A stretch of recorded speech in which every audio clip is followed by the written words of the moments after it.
양자역학과 반도체 1. 이 양자역학이라. 여기는 한국양자역학연구대학의 연구실이다. 김성호 박사와 학생 박양자가 앉아서 대화를 하고 있다. 교수님, 저희가 반도체를 배우는데 왜 자꾸 슈레딩거 방정식 같은 양자역학을 공부해야 하나요? 반도체는 눈에 보이는 칩인데. 좋은 질문이에요. 학생, 우리가 다루는 반도체 소자는 결국 아주 작은 세계, 즉 원자와 전자의 움직임을 제어해서 작동합니다. 전자는 너무 작아서 고전 물리학의 법칙이 통하지 않죠. 왜냐하면 전자는 입자이자 파동이라는 파동, 입자 이중성 때문이지요. 이런 관계로 전자의 행동은 우리가 알 수 없는 확률로만 설명이 가능한데, 이 확률을 계산하고 전자의 상태를 이해하는 도구가 바로 양자역학입니다. 반도체 내에서 전자가 어떻게 이동하고 에너지를 얻는지 정확히 알기 위해선 양자역학이 필수적이죠. B. 상호관계 에너지 밴드의 비밀. 그럼 그 양자역학이 반도체의 정기적 특성을 설명해 주나요? 핵심은 에너지 밴드 이론에 있어요. 원자들이 모여 고체 결정을 만들면 전자가 가질 수 있는 에너지는 불연속적인 띠를 형성하게 됩니다. 원자가 띠는 전자가 꽉 차 있는 띠죠. 이 전도띠가 전자가 이동하여 전류를 만들 수 있는 띠예요. 그리고 이 사이에는 밴드갭이라는 띠가 있는데, 이 두 띠 사이는 전자가 존재할 수 없는 금지된 영역입니다. 그럼 도체, 부도체, 반도체의 차이가 이 밴드갭 크기로 결정하는 건가요?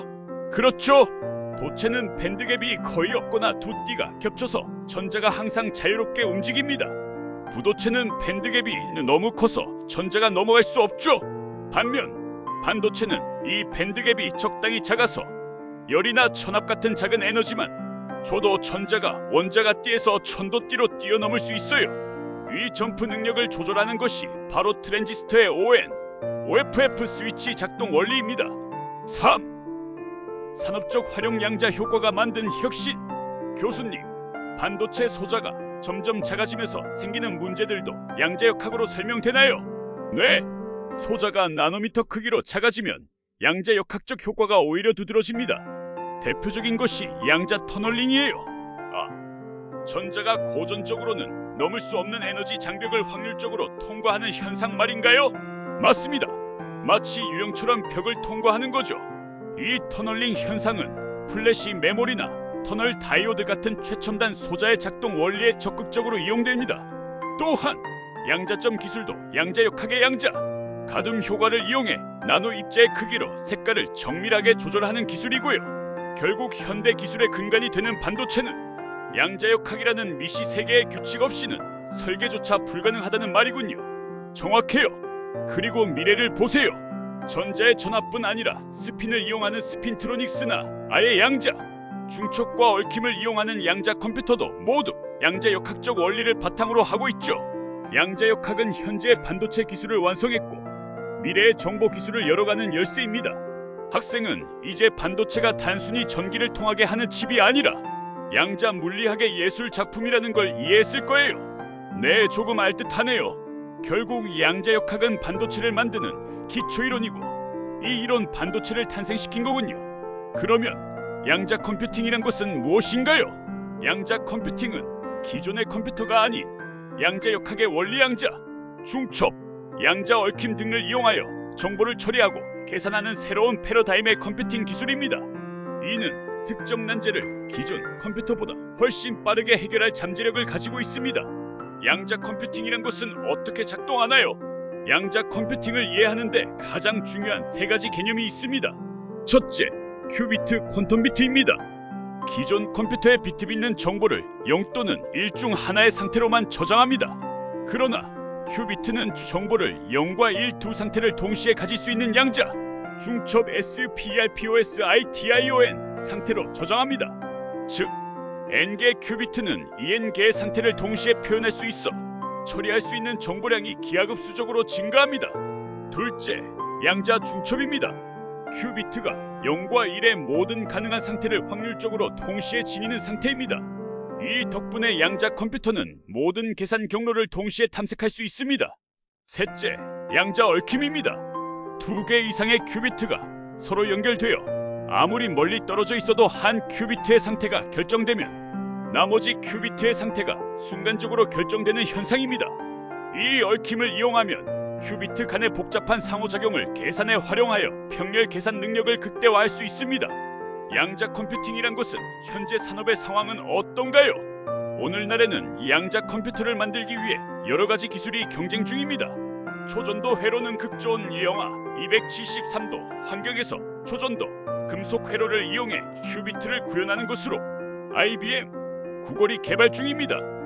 이온 트랩은 레이저를 이용해 전하를 띤 원자 이온을 포획하고 큐비트로 사용합니다. 안정성과 정확도가 높습니다. IONQ가 개발 중입니다. 포토닉스는 빛 입자 왕자를 큐비트로 사용합니다. 상온 작동 및 장거리 통신에 유리합니다. 사이콘텀이 개발 중입니다. 양자 컴퓨팅의 가치에 대해 말씀해 주세요. 양자 컴퓨터는 기존 컴퓨터가 해결하는데 수십만 년이 걸릴 복잡한 문제를 단시간에 해결할 수 있습니다. 신약 및 재료 개발에서 분자, 구조를 정확하게 시뮬레이션하여 신약 후보 물질 탐색 시간을 획기적으로 단축합니다. 금융 모델링에서 복잡한 금융 데이터 최적화, 위험 분석, 포트폴리오 관리를 수행합니다. 암호 해독의 알고리즘에서 현재 인터넷 보안의 핵심인 RSA 암호를 무력화할 수 있습니다. 특히 이 때문에 양자 내성 암호 연구도 매우 중요해지고 있습니다. 인공지능 AI에서 기계 학습 모델의 효율성을 극대화하는 양자 머신러닝에 활용됩니다. 양자 컴퓨팅을 현재 실제 현실에 적용할 수 있나요? 현재는 NISQ 시대입니다. 수십에서 수백 개의 큐비트를 가진 양자 컴퓨터가 개발되었으나 오류율이 높고 안정성이 부족하여 제한적인 연구용으로 사용됩니다. 큐비트 확장 및 안정성을 해결하기 위해 큐비트 수를 수천 개 이상으로 늘리고 외부 환경 요인인 노이즈로부터 큐비트를 보호하여 오류율을 낮춰야 합니다. 양자 컴퓨팅의 대부분의 방식인 초전도 회로는 극저온 환경을 요구하여 유지 비용이 높습니다. 하드웨어의 발전과 함께 양자 컴퓨터를 효율적으로 사용할 수 있는 새로운 알고리즘 개발이 필수적입니다. 양자 컴퓨팅과 기존 반도체 컴퓨팅과의 차이점은 무엇인가요? 양자 컴퓨팅과 기존 반도체 컴퓨팅의 가장 큰 차이점은 정보를 저장하고 처리하는 기본 단위와 방식에 있습니다. 기존 컴퓨터가 고전 물리학 원리에 기반하는 반면 양자 컴퓨터는 양자역학 원리를 활용합니다. 정보 처리 단위의 차이 비트 대 큐비트. 기존 반도체 컴퓨팅의 정보 단위는 비트 bit이고 0 또는 1 중 하나를 가지며 기반 원리는 고전 물리학의 전기 스위치의 ON, OFF 방식이며 정보 표현력은 선형적 증가, 즉 N개 비트는 N개 정보 표현합니다. 양자 컴퓨팅의 정보 단위는 큐비트이고 0과 1 상태를 동시에 가질 수 있으며 기반 원리는 양자역학의 양자 중첩이고 정보 표현력은 기하급수적 증가, 즉 N개 큐비트는 N개 상태 동시 표현 가능합니다.